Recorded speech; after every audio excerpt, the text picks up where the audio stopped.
This is a Q Media production. I was more scared to say no. I didn't know you could say no. I was young. I didn't know you could go, no, I'm not good enough. And I was too embarrassed to take that on because, it was like more people around me believed in me. And I went, oh, okay, just work it out. Rae Morris is she's a magician of a makeup artist. I had to learn makeup with one arm. I felt like I was at a disadvantage because I can't draw, can't paint, wasn't creative, wasn't that kid. Exact words, does not have a creative bone in her body. I mean, you are an absolute mogul. You've got your books, you've got your brushes, you're a makeup artist to absolutely everybody. I had to work so much harder. And what drove me is not to be like my family. Growing up as a tomboy on a Queensland farm. Truly one of the most talented creatives in the world. Did she always set out to be a makeup artist of today? No, I feel a bit like a fraud. Every makeup I do, my head talk, this is what I used to say. Doing a shoot for Vogue Harper's, you're the worst makeup artist in the world. You're only here because no one else is available. I had therapy over this and I battled because I thought my whole career is built on an accident.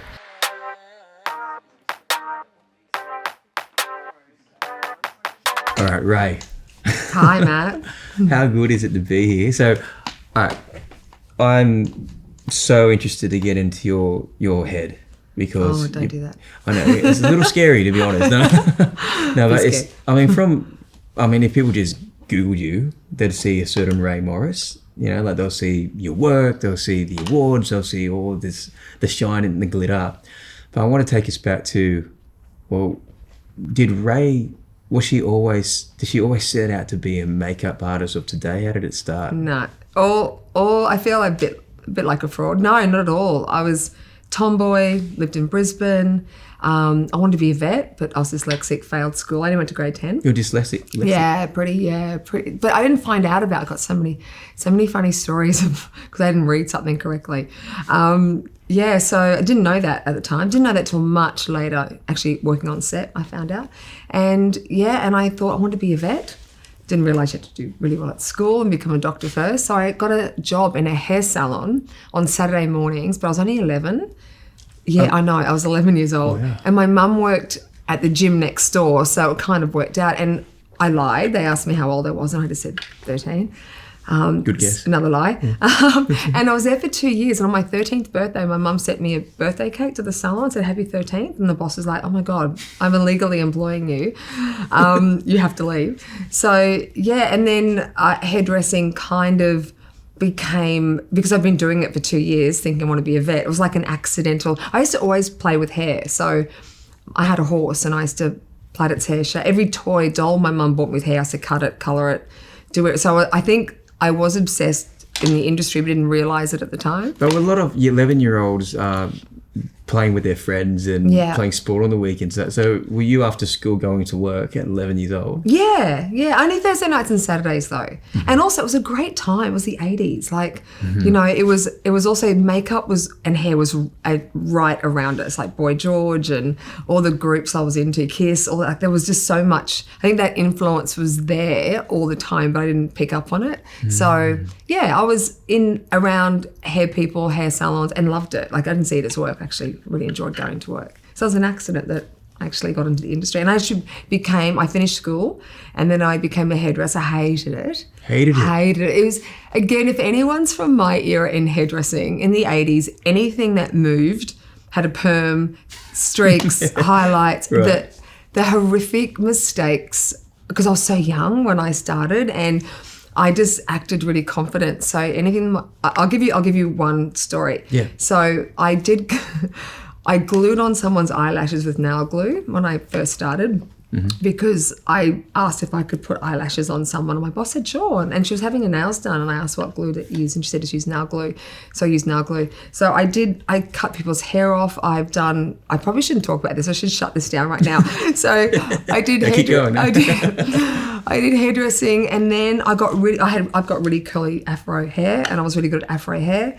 And then, fate kind of happened when I was about 21. I was asked to accompany an Australian model to a modelling competition in Istanbul. Mm-hmm. And then Naomi Campbell changed my life. Yeah, right. Yeah. So before we go to that, Yes. there's a massive chapter. Yes. I'm just picturing an 11-year-old faking being 13, 14. Yeah. Earning her own money. Yeah. All your other friends, did you have many friends in school? It was really odd because I did, and I was I went to an all-girls school, and you hear about bullying and stuff, and I think I was really lucky because I used to cut all the kids' hair in the change room. I've got a picture of my grade 1. I know a lot of girls did this. They've all cut their own fringe. I mean, I'm sure all of us have got baby photos where someone or we've cut our own fringe. Yeah. I've got a photo of I've cut everyone's in the class's hair, like everybody. So there's a photo. Yeah, so I think from a really young age, hairdressing, there must have been some attraction to it. So yeah, no, I did. And, we're around animals a lot. And I had school, I was, I think, not popular, but I would always just cut and do people's hair in the change room. So, but then also because I worked part-time in a salon, I had work friends that were a lot older. So I had 2 groups, and then what happened is my school friends became older. Like I left in grade 10. I started hanging around girls that were a lot older than me. Because I started doing my apprenticeship at 14, but I was everyone else was 18, 19. And my mum and I actually felt more confident hanging around my hairdressing friends than my kids at school. So you didn't come from wealth? No, I lived in caravans most of our life. My dad was a builder, Vietnam vet. My mum, nail technician, became a bodybuilder, funny enough, got into fitness. Yeah, I can see where those muscles come from. Yeah, right. It's funny, I hate gyms because I'll give you an idea what coming home from school was like. When the Flintstones were on, I would come home and my mum would do like about 1,000 push-ups a day, but she always needed more weight. So you sit on her back? Sit on her back. And then she wanted more weight, I'd put my backpack on and sit on her back and watch the Flintstones for like an hour while she did, like it was just abnormally normal for me. So that's really important to me to know because Is so in our culture, in Australian culture particularly, America's different, but we shit on people who have success. Yeah. Like, we see Rae Morris or some other person who's got successful business. Oh, they must have been lucky, or they might have just landed it. Oh, I bet their parents were rich or something like that. Yeah. So you caravan park, dyslexic. Yeah. Mum's a bodybuilder. Yeah. You're putting extra weight on her back for push-ups. Yeah. So and that's the actually picture. another thing too, I got really severe carpal tunnels in my hands really young. So I actually had to stop hairdressing. I had so many operations. I've actually had 21 surgeries as of now. And it affected me a lot. And actually that's also how makeup happened because I couldn't write properly. I couldn't hold. I missed out on so much of school. And I had it really, really young. It's completely fine now. I manage it. But so I had that on top of me as well. But it just, for me, I don't think I would dream big is the word. I just went with what I could do at the time and I just kept following wherever it kind of went. There was no plan. And I hear about people having these goals and dreams when they were young. I just wanted to get through the week, I think. And I just whatever was thrown at me, I just dealt with it at the time and I just kind of went with it. And I think my career, thank God, I became good at a great positive industry. But yeah, not what I thought it was going to be like, that's for sure. And it wasn't, no, it definitely didn't come from money or not at all. Yeah, I need to hear about how Naomi Campbell changed your life. So what happened here? Okay, so hairdressing, get sent to Istanbul. I was with an Australian entrant. And I make this very clear. It's probably 3 seconds of her life, Naomi Campbell's life, that she's never remembered that completely changed mine. So I never thought I could do makeup. I can't draw, still can't draw. I don't even do my own face charts. And that's really embarrassing to admit. Because I was a tomboy, so I wasn't into drawing or art. I failed art at school, probably forgot to mention that one. I was removed from art at school and put into accounting. The makeup artist was removed from art? Yeah. Okay. Yeah. I still have that report card. Doesn't have exact words, does not have a creative bone in her body. I still have that planted in my head. Yeah, true story. So yeah, I went there and I was just doing hair for this one girl. It's a huge pageant. It was called the Best Model of the World pageant, which some of the biggest supermodels have won and come from. And because I had not much to do, they just asked me to look after some VIPs in the judging room. And this is the time of Naomi Campbell. Cindy Crawford was there, Joni Versace. It was big. And Naomi Campbell was at the height of her career and I was just terrified of her, but also in awe. And she was there with a makeup artist. And I remember she had she was smoking, had 2 mobile phones, big bricks. And something happened with the makeup artist and he just stormed out and there's people everywhere. And she just sort of looked over. And look, to this day, she might not have been looking at me, but I thought she was. And she went, you, lips. And I never done makeup in my life. And I just didn't know how to say no. Like, I'm an anxious kid who just go, okay, whatever you tell me to do. And I remember looking over at the bench and there was like one lipstick that she'd already put on. And there was like a clear lip gloss. And she was really distracted. So I went, I'll just go in quickly and then just move away. And I went in there and put clear lip gloss. That's all I did. And got photographed before the internet even existed. And that photo made it back to little Brisbane because I lived in Cleveland and it was a really big deal. And I got on the morning show when I came back that I was Naomi Campbell's makeup artist and I lied. And I went, yep, I was. I did that. And then the worst thing but best thing, and then from that I got asked to teach a makeup class in this is really recent. This is why this all comes together, during the school holidays. And when I did my hairdressing apprenticeship, we learnt basic makeup, And I thought school holidays, it's going to be kids, basic makeup. They used me, Naomi Campbell, to sell the class. So I've turned up expecting school kids. And no, it was TAFE teachers who teach makeup coming to me to refresh their skills. That's another story of how that worked out. But yeah, so a lot of accidents happened and I'm surprised I'm still here. Yeah, well, I am. If you look at your movie, if this was a movie, this is a chapter, and if you just push pause then, God knows what could have happened because, well, you've used that fame, that attention and it's attracting all this stuff and it's challenging you to be able to go, oh, well, am I an imposter? Am I good at this stuff? Imposter, big word. I use that, it's in my head all the time. Yeah, so like and you're saying that you accidentally landed here, like it wasn't a planned out things from when you were like a teenager. No. So when all that attention came from Naomi Campbell, it didn't shy you away, obviously, from going, oh, this isn't really for me. That was a nice gig.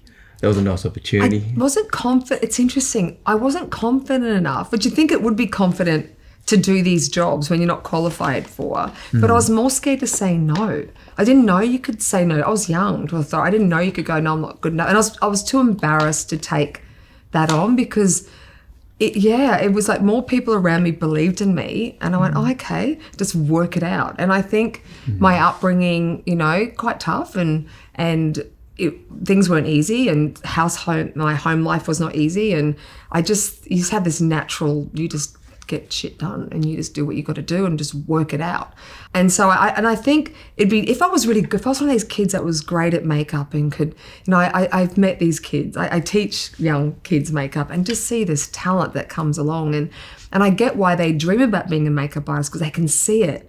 I didn't. I thought, I can't remember, I think the biggest thing I thought of doing was maybe if I had a salon, which actually did end up buying a salon, getting a salon really young. That was my dream. I live in Cleveland and maybe get married and I remember the dream was maybe do makeup for Dolly magazine. Yeah. That's all. That was it. Remember Dolly? Wow. Yeah. That was a dream. Then I got the cover. Then I had to move on and have another dream. Yeah, that's the thing about dreams. And that's the thing about, well, there's a lot of romanticism around a lot of our dreams, like in especially our day and age, entrepreneur, makeup artist, some type of aspirational, whatever it is people are aiming for.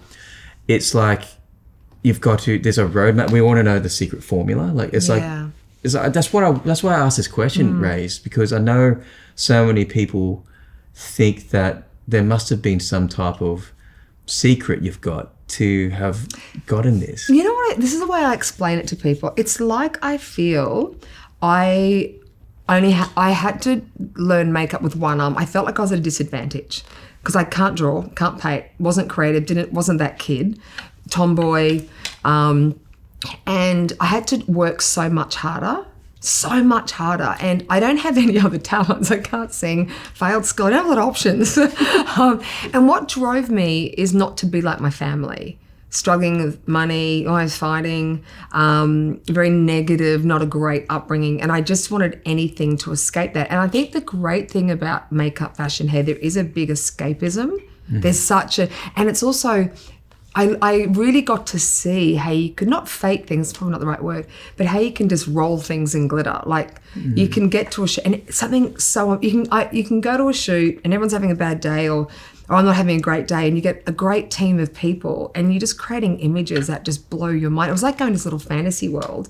And then it took me a while, and what really changed it for me, and this is, swear to God, what made me really believe I didn't think I was good at it. And that's the other thing, I talk a lot about passion. It's hard to have passion for something if you know you're not good at it.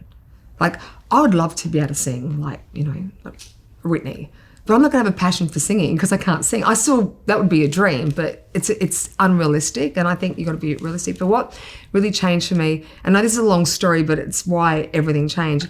I started to get, when I came back from Naomi Campbell, I started to get booked to do makeups, and I'm talking teenage formal girls, which are really hard to do. Yeah. So I learnt in a salon. I think that's where my training really came. I don't love it. I always say to makeup artists, learning on an 18-year-old supermodel is not going to teach you anything. You've got to learn on someone from 18 to 80. Anyway, so in a salon gave me that great environment. And then I thought, I had no makeup training. I better do a course. And in my makeup kit, I had these little pictures of my favourite makeup artist in the world, but I didn't know his name. I just had these images, and they were images of David Bowie, and they were Ziggy Stardust, and all these Shiseido, Shiramura images. And I was on a shoot in Queensland, and this woman came up to me named Alethea Gold, and she said, "Are you a fan of Richard Shara?" And I went, "Who's that?" And she went, "Every photo in your makeup kit is of the same mate." I went, I didn't even know that. I just collectively did that. And she said, "I'm his godmother." And I went, "And he teaches makeup, and he's in Sydney." And I went, "Oh." So I rang this. So this man's colourblind. He did Ziggy Stardust. He's completely colourblind. He invented, I've seen the sketches, the lightning bolt, all of that. He was very famous for the Robert Palmer Girls and Guitars. He's just iconic. Yeah. And I rang him. He doesn't take on. I was one of his last students. And I remember going to him for a course, had to use 2 credit cards and stay in a shithole to do it. Didn't know anyone, had to have a model every day. I was walking on the street to get a model. Did this course, and look, there's a lot to that, but just this, in summary, on the second last day, I just thought I was the worst makeup artist ever, because everything I did wasn't right, wasn't good enough, and I just burst into tears. And he said, "I've got something to say to you." And I said, "What?" And I said to him, "Look, I really appreciate your time." I was actually going to cut the course short because I felt I was wasting his time. And he said, "No, I've got one thing to say to you. You're the best makeup artist ever to walk in this door. You're packing your stuff and you're moving to Sydney." And I went, "What, are you talking to me?" Like, this is not happening. And that's, again, that was another moment that I think a lot of people who did his course never lasted. They did walk out. But I think I had a bit of toughness in there. I did that. I packed my stuff, moved to Sydney. So David Bowie's makeup artist, Richard Shara. Richard Google Shara. him. Yeah. Yeah, and everyone Google him. He has passed, but he's woke. You'll see famous pictures of him and David Bowie. So you're lucky to strike a slot with him. Yeah. A lot of people don't make the cut. He goes, "No, you don't have it." Yeah. Your belief system of yourself and your own ability was just, "I'm not good enough. I'm not meeting the mark." I still think that, though. That's what's every makeup I do. I still think that. So what is this? But because this is an interesting thing. This is a little bit of a juxtaposition here. Like you're like, "I don't think I'm good enough." But constantly people are seeing you from the outside. You think you're a 4 out of 10, and they're saying, "Oh, you're a 9." Mm-hmm. What is that, do you think? Depends who's looking. See, who you compare yourself to. Mm-hmm. And where it gets tricky, people say this when you work with celebrities. They go, "Oh my God, you must be so lucky." And it's so scary. And it's not the celebrity. I'm never scared of the celebrity. Oh, one I have been. We won't go there. I've only got one bad story. Everything else has been amazing. But what it is, who else has done their face? Like I've worked with Pink. She's had Pat McGrath, Val Garland. Like the world's best artists do their faces all the time. So the expectation, the other way I explain it in my job, it's like tomorrow you said to me, "I want to play tennis," but you only want to play Wimbledon. So what you're saying, and this is what I like to say, is as an artist, when you're an editorial artist doing the high-end Vogue editorial, you are selected, because you don't get paid to do those jobs, you're selected purely based on talent and ability. So in my head, it's bizarre, I don't pay attention to people. It's nice when people go, "Your makeup's amazing," and blah, blah, blah. But I listen to my favourite makeup artist in the world, like Pat McGrath, and I go, "What would she say?" And I used to think it was a negative thing, but it actually just makes me want to do. But I've never done a makeup. And people think it's negative. For me, it's not. I've never done a makeup one that's perfect. I go, that's a bit out, that's not right. I couldn't, it's just constant. And what's interesting, I've spoken to some of the world's best makeup artists and they all say the same thing. They go, is this our last job? But like, are we ever going to do this again? It's all subjective too. You can do a makeup that you love, 10 people hate. So it's a bit of a mind. And I think what keeps you going is you keep getting booked for the big jobs, but the level of how people don't always know this, but difficult. I get booked for difficult makeup. If you look at my portfolio, it's not a lot of. It's tricky. It's hard. Then you got to put cameras and film and filters and personality. I'd say being a makeup artist, being good at makeup's 20% of it, maybe 40. I'd say 20. Let's go 30. The rest is counselling, what do people want, taste. Can't teach taste. Psychology. Who's on set? Where's it going? Is it going print? Is it film? So I think that's also why I have succeeded.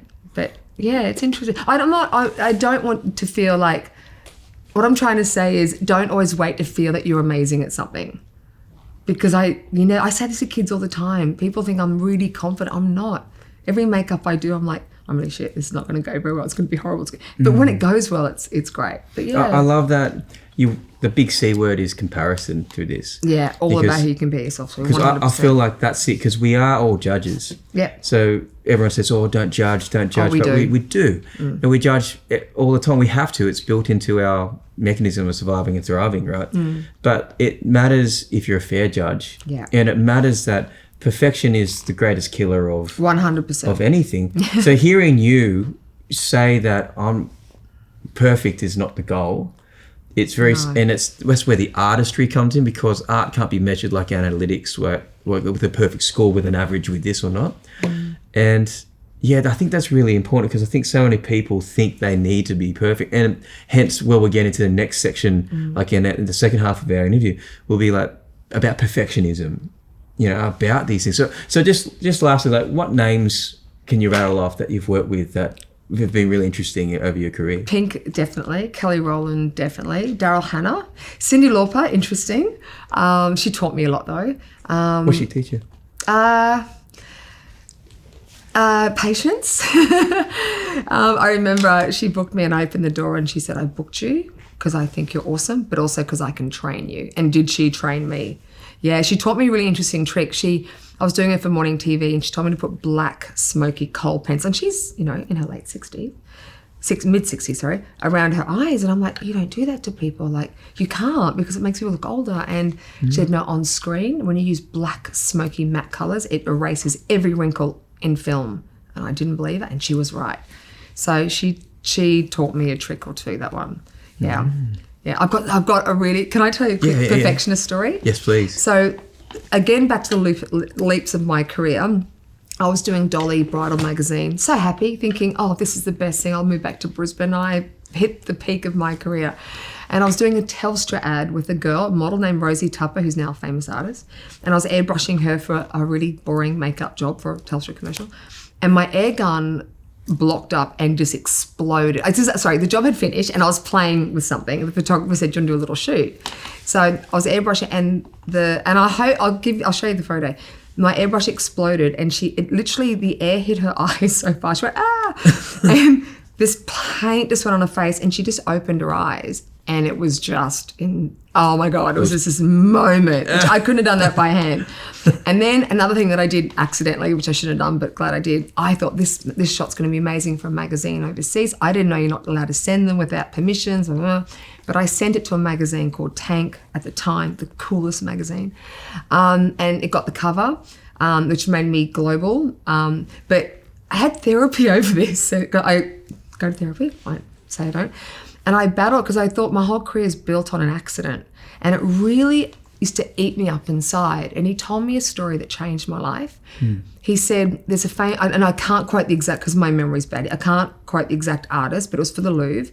Someone created this amazing sculpture in Paris and had to be taken to the Louvre in the mid-90s. I'll find out the exact names. Anyway, as it was picked up, he'd spent 10 years working on this. It was picked up and as it was moved, it was dropped, and it was an amazing glass case. and it shattered. Everything shattered. And he ran to the Louvre to look at it, and he looked at it and he stepped back and he went, now it's perfect. And what I've learned is seeing a mistake.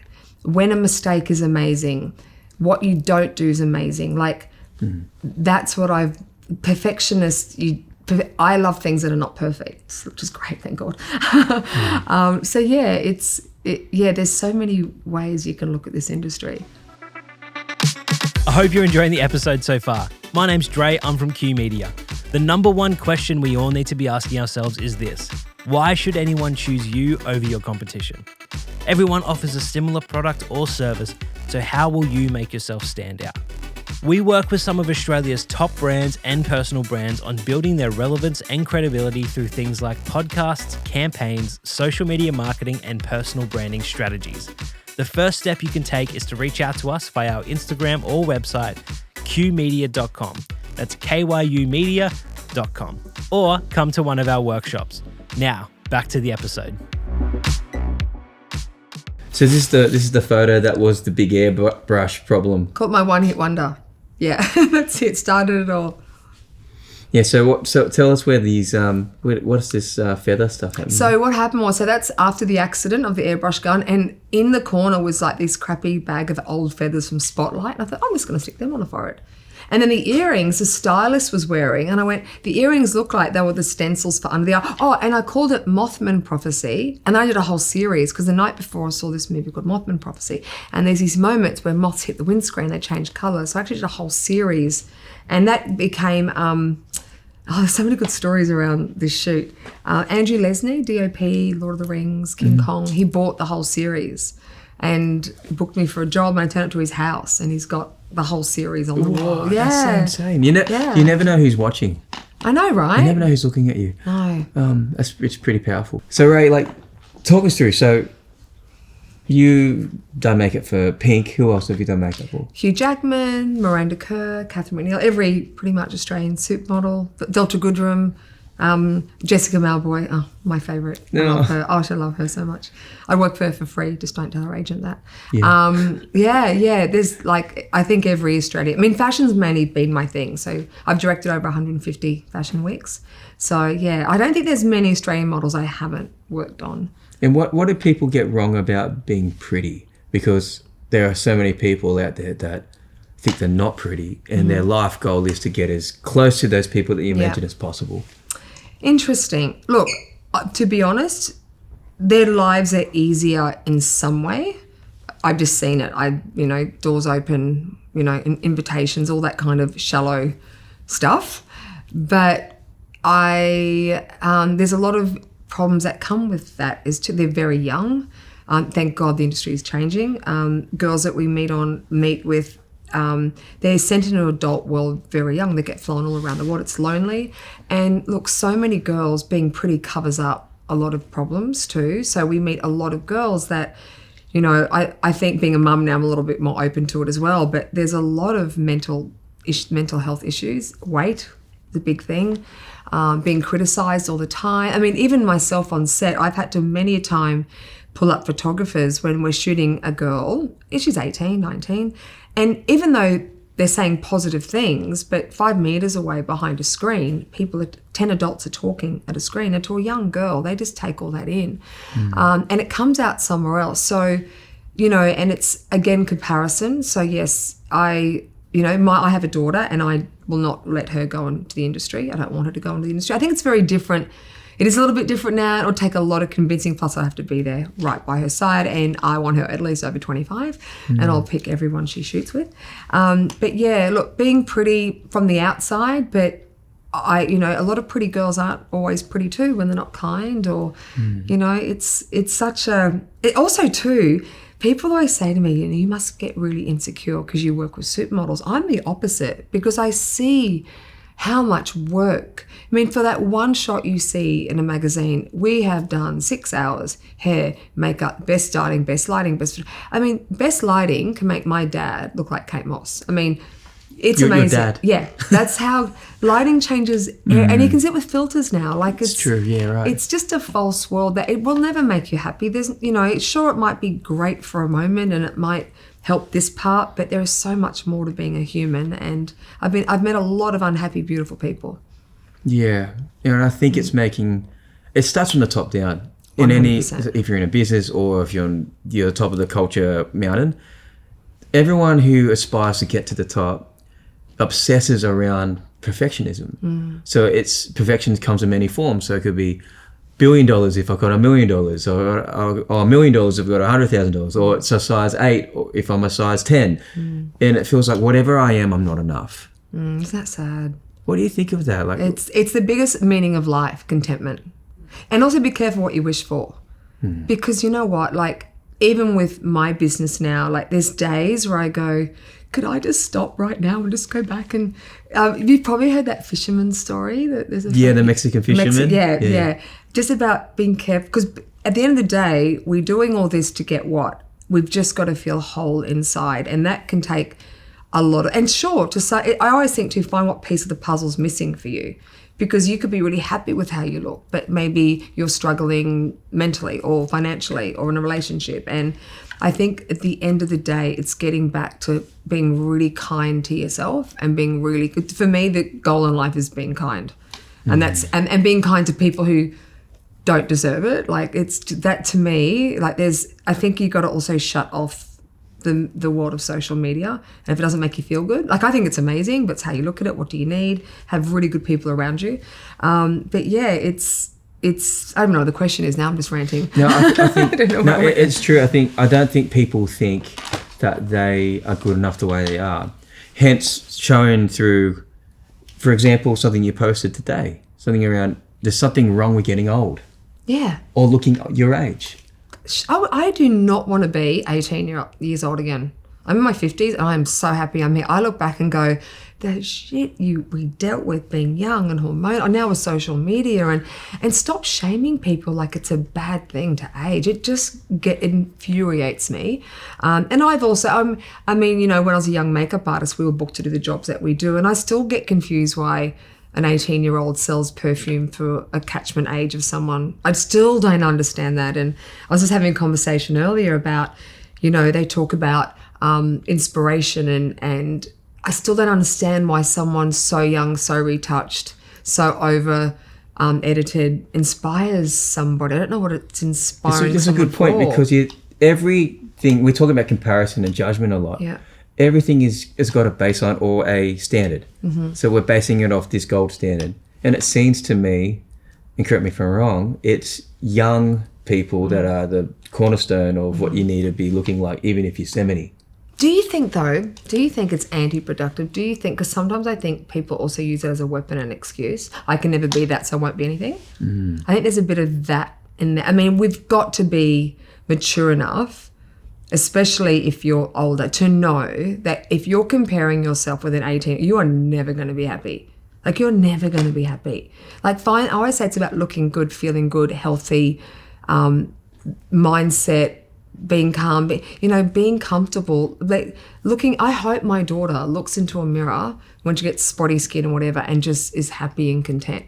Mum's got a cream for that. I can help with the spots. It's great. Yeah. But yeah, but also too, I also think the only place a lot of us had places to escape world or for having was movies or magazines. What else did we really have? So when all you have is Hollywood movies, and I think it's what we've been surrounded with. So you've got to be very careful what you look at. So what advice would you give to somebody who is younger but feels that when they get older, they're toast? Versus, and also you're older and you feel like you need to be 18 again. Yeah. Because you're toast if you're not. Yeah, there's something you've got to enjoy the now. You've got to, that's the key to life. All the searching and all the things that you're going to do, your goal in life is to be as content as you can be with today. I know I hear, when I was younger and I'd hear older people speaking, oh my God, because I couldn't relate. I can't relate. But if I talk to my younger self, it's like, you know, you're always going to compare. Be careful who you compare yourself to. Be very careful of your own head talk. That's where listen to what you say. I mean, even as a makeup artist, and I still have to make an effort. Every makeup I do, my head talk, honestly, it's so bad. It used to be, this is what I used to say. Doing a shoot for Vogue or Harper's, you're the worst makeup artist in the world. You're only here because no one else is available. Yeah, like this. And it took me so long to stop doing that. So I think we've really got to stop comparing.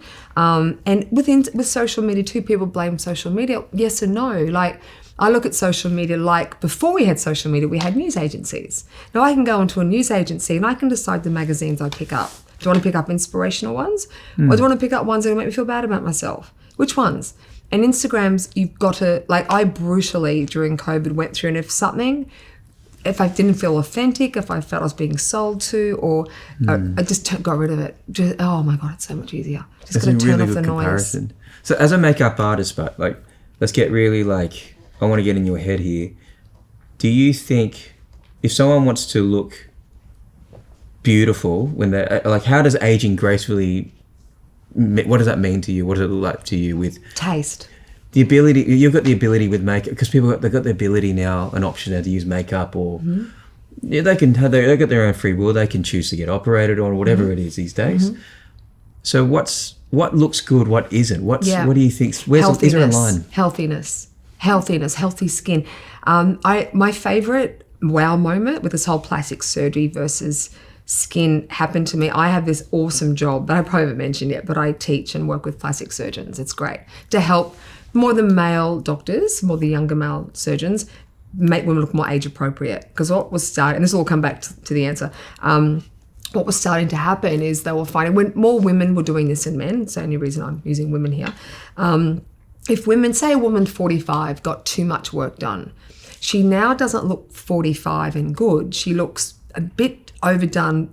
She looks like a really overdone 30-year-old, not great, or a 60-year-old who's trying to look younger. She never looked her age and healthy for it.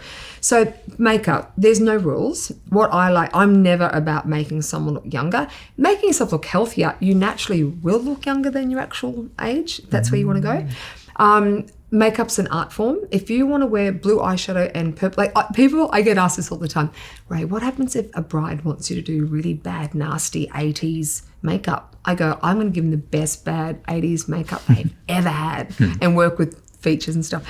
But so with makeup though, what I always say, there's makeup that can actually make you look older. So that's what I'm all about. So if you don't want to look older, so simple things, shimmer and shiny stuff and pretty glittery stuff looks great on social media, but actually highlights lines.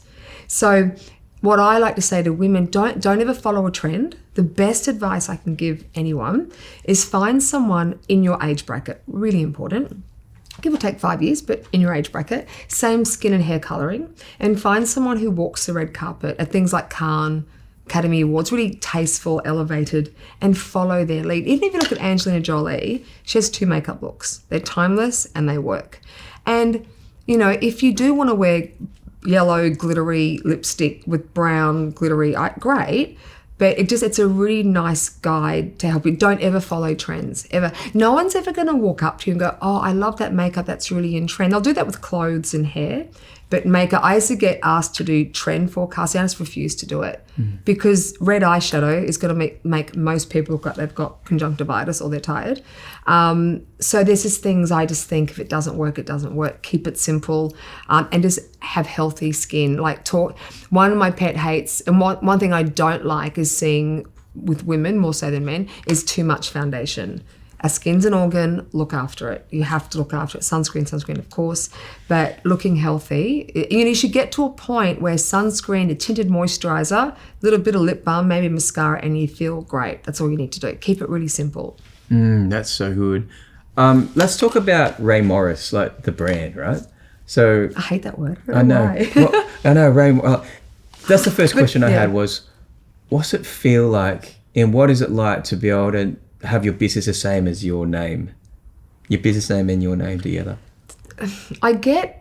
It's conflicting because I've written makeup books. I've done 4. I've done 6 technically, but I've written 4, which they've made into different languages. And I'm dyslexic, so when I hear the word author, I have to give myself a moment. And the brand, I think why it takes me a moment to connect it. I never wanted a brand. It never was meant, it happened organically. I was never that person that wanted to have a retail, never. That was just, it just all happened, everything has happened accidentally. And I just go with it because I'm like, this is interesting. Oh, what's over here? Let's go to Japan. Let's find a brush master. Okay, let's do it. So, and I think going back to, I know a question I get asked about key to success, being really flexible and being able to do this is a really, I'm not big on goal setting for me. It doesn't work for me. It's just being open to anything. And even if you think it's the most ridiculous, you never know who's looking at what you're doing and where something so random will take you. It's so counter cultural to what people say. And it's awesome because you went from being a makeup art, like a hairdresser, to a makeup artist, and now it's a brand which is not just, you can't just hire Rae out all the time. You can. Oh, you can. Yeah. Call my agent. Yeah, call the agent now. But you've got a line of products now. It's not just Rae Your Time. It's Rae products, and it's Rae. What I mean by brand, it's its own. It's like a Vogue. It's like this is like a premium stuff. And a lot of people aspire, Rae, to have a brand like that. Yeah.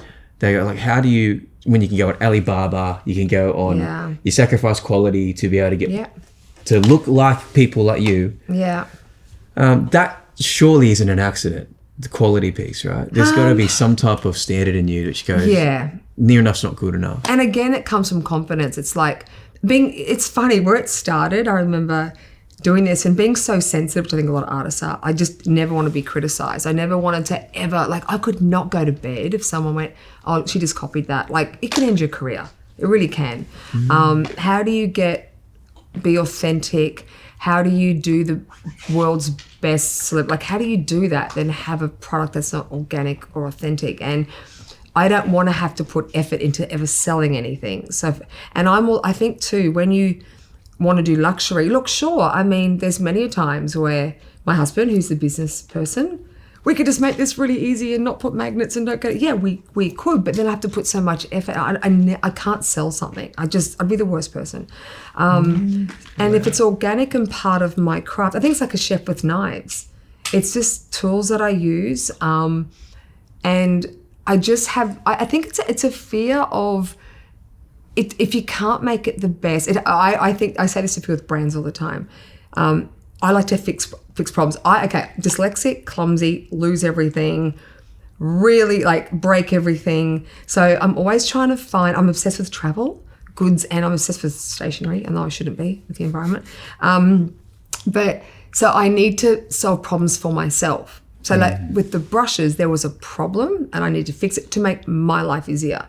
So if I can make my life easier, I'm sure it just naturally made everyone else's life easier. I agree. And I think I always say this to my clients, like when I build brands online for celebrities or up and coming leaders and things like that, I'll never advise a strategy that I haven't guinea pigged on myself as well. I know I've been there, I know what it's like, and it's solving my problems is the same as their problems. And do we have like your brushes here? Is there like... we do.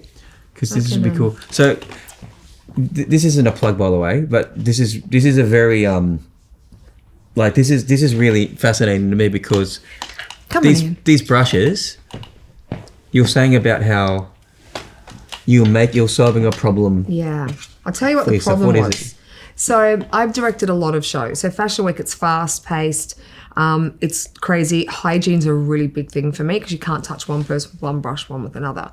And there was things out there like brush rolls, and you wear them around your waist, but when you bend over, you bend all your brushes. And also, I remember my first Paris Fashion Week, and I expected this amazing backstage. No, it was tiny. The bench space was small. And I went, oh my God, there's no space for brushes, the things that you use the most. And the only other thing that we used to put brushes into are these canisters, like little round things. You'll see them all the time. And you've got 500 black heads staring at you, and you need that one brush. And I thought, wouldn't it be great if you could just throw them down, they just stood up. Hygiene, they don't fall over. When I was with L'Oreal, I mean, I used to go to events, and I used to watch women in public, nice, clean, public bathrooms, touching up their makeup, and they'd get a brush, and it'd be leaning in hair that wasn't theirs. And I'm like, I'm real hygiene fanatic. So basically it's like, I can't believe no one thought of it.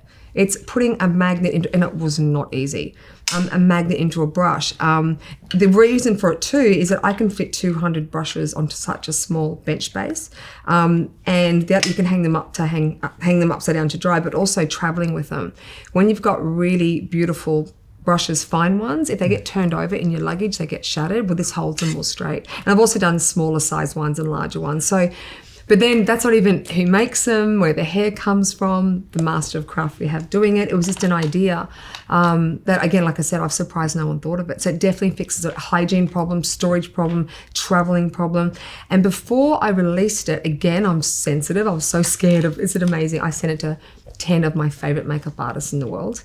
And every one of them, bar one, because I understand she had her own brand, they all said best brushes ever. I had Val Garland and Peter Phillips, who I idolise, post them on their page and the best brushes. So wow. I organically knew that I had something here that was really special. And also their calligraphy based brushes, which give you an idea, top end makeup brush can take 5 to 10 steps to make one.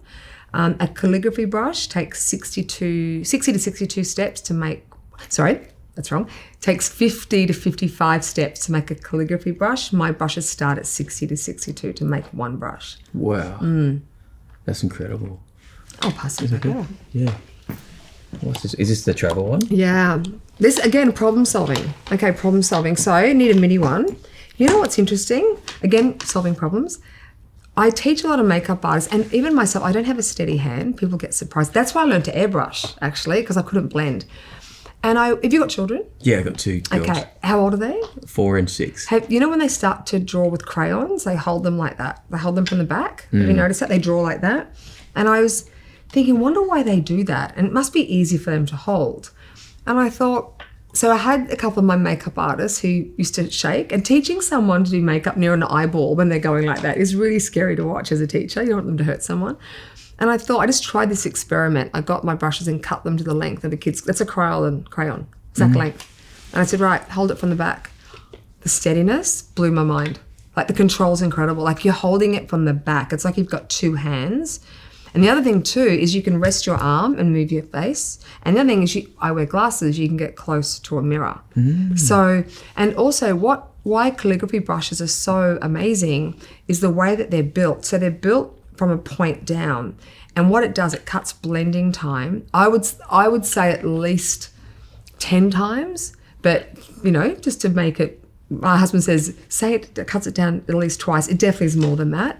I would say at least 4 times, because what takes a standard brush, 20 strokes to get black eyeshadow perfectly blended, mine's 2 to 3 strokes. Because the way calligraphy brushes are designed to be big, black paint on a white canvas. So 2 things, an artist has to know when that black paint hits the canvas, hence why these are hollow, built with like a violin, another story, vibration. An artist has to know when, so I cannot even look at the face and I know when that's touched an eyebrow hair. I can feel it through the brush. And with the hairs built in that shape, an artist can, with fine pressure, give you a hairline stroke, but with pressure, go from thin to thick, thin with no edges. So these brushes all becomes 3 different sizes just from pressure. And the hair, it's a patented, it's a microcrystal fiber. It's not even hair, it's a fiber with a cuticle. It's patented, world's first. And the hair moves like a sponge. You don't get flicks. There's just so many problems that it fixes. Yeah. So for me, it just helps my job, and it was like it helped me. And again, I didn't want to sell them. I made them just for me. That's how it started. I think this comes only about. Thanks so much.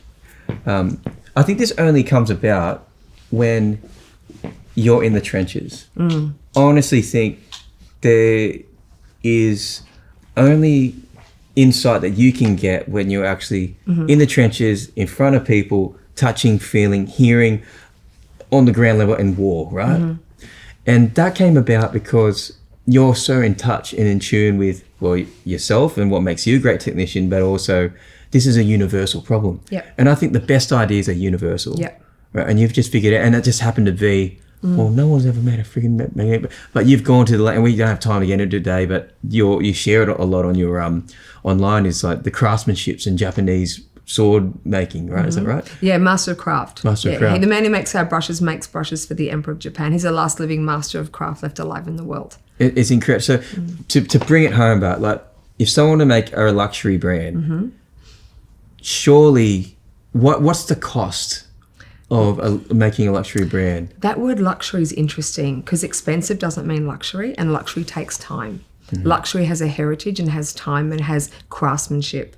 So I have people say to me, I want to make something really expensive. Doesn't always make it luxury. Branding, positioning, language, it's more than just authenticity.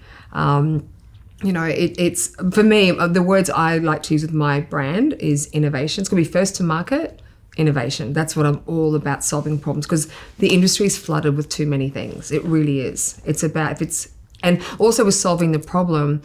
The thing women find, I still talk to women every day of my life at any age, and they say they find makeup hard to apply, and that breaks my heart because it's what women put on their face every day. I want to make it easier, and getting more makeup won't make it easier, but getting, if you look at the difference between a makeup artist kit and our friends, the difference mainly is the amount of brushes, and there's something in that because tools change your life.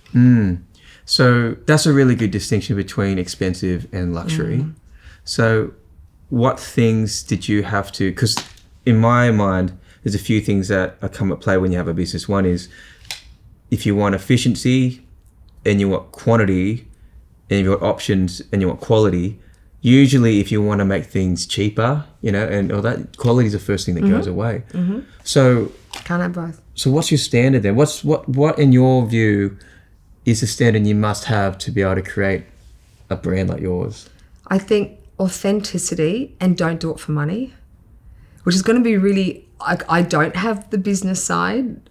I mean, I think naturally it's there because I'm solving problems, but our brushes are 18 times more expensive to make, and some people might get surprised. Some brushes we actually don't make money on because they're that expensive to make. Not doing it for money, and if you want to start a brand, sometimes if you make something luxury, I mean, I look at the car industry, and this is going to sound crazy, like, why do it? I love it, but there's a reason. I know there's cars that McLaren make cars that cost some money, but it's also a springboard too. So there is things that I can bring out that are more cost effective, that you could do that later. You can't go the other way around. But luxury, you can't do it to make money. I hear brands and that's, you're going to have a side hustle as well. So if you want to do luxury, it's about longevity. You look at YSL and Chanel and all those brands, they weren't making money straight away. So you're in it for the long haul, and you might not make money for 10 years. You got to survive, absolutely.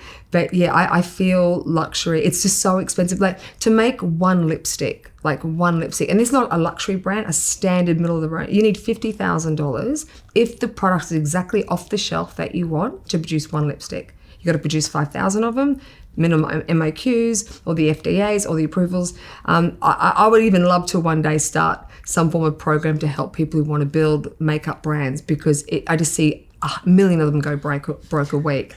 So luxury is Careful what you wish for. You're gonna have a lot of that. It's like McLaren. I don't think McLaren goes, I'm going to make money out of this. You've got to, brands are different. Brands you can't sell. You can't always put into a package and go, here it is. It's an experience how you talk to someone.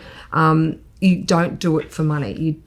I'm sure people are going to say, well, why do you do it for? I actually love it. I love the fact that it makes my job easier, and we are going to expand, but yeah, you can't, luxury and making money, it's a long-term thing. Yeah, and I love that because people get really confused, because I'm in marketing land. Yeah. So marketing land is, to break it down for people, is there's two forms of common marketing. One is direct and through brand. So direct is, how many Colgate toothpaste ads have you seen buy one get one free for? Yeah. None, right? Yeah. Or BMW, here's a 50% off. Yeah. That's direct marketing. Yeah. And with branding, it's pain points, and it's aspiration, and it's creating a whole set of values, or this is what we could be. This is the potential. This is what, it's almost like showing someone a mirror of, this is your potential. And it's a living entity. It's a living thing, a brand. But it takes one shorter, because if you go buy one get one free, I'm sure you get some quick sales. Yep. Yeah. But if you want to build an actual person like Vogue or like your brand,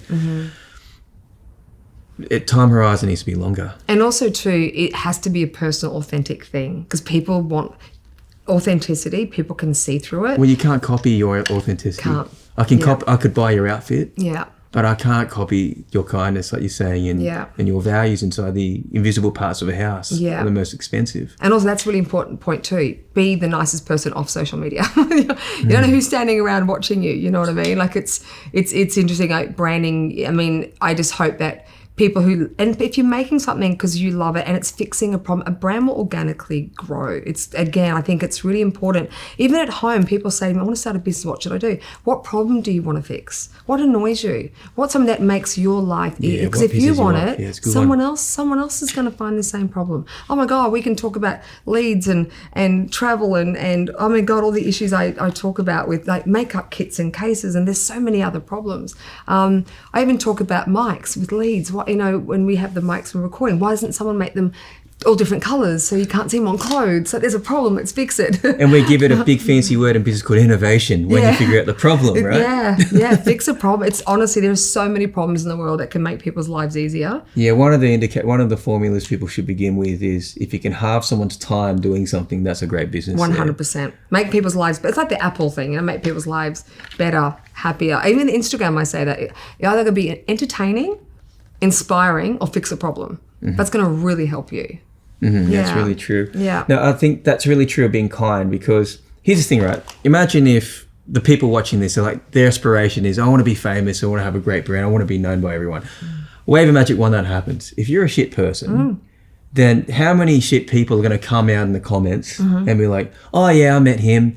He was a big jerk to me. Or I served him at coffee and he treated me like I was a dog. And I've got clients who are celebrities, and in the comment section, you hear DMs, or we see DMs pop up saying, hey, I met you 10 years ago and you stopped and asked me how my kids were, and they're the things that come forward. Hugh Jackman reminds me of, he's like that. Yeah, he seems like that kind of guy. Yeah, it's funny. I remember one girl, I won't mention her name. She's very famous. She's was international, not Australian, and she was starting a swimwear brand, and it was started and it was happening. And she came to Australia. I looked after, and she was so rude to people. It was just, and she was like, young girls are going up to her for autographs and stuff, and she just turn her back and be so rude. And I remember thinking, that girl, when you bring out that swimsuit, that girl's not going to buy it.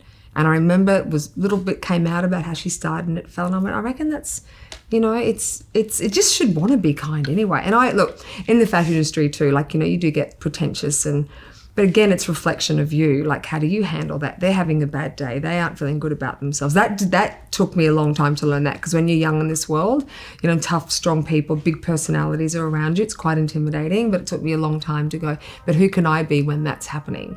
Who am I? Can I be kind? Can I just it's so, yeah, you can always be kind. Awesome. Well, Rae Morris, thanks for your time. Thanks, Matt. And that's a wrap. That's a wrap.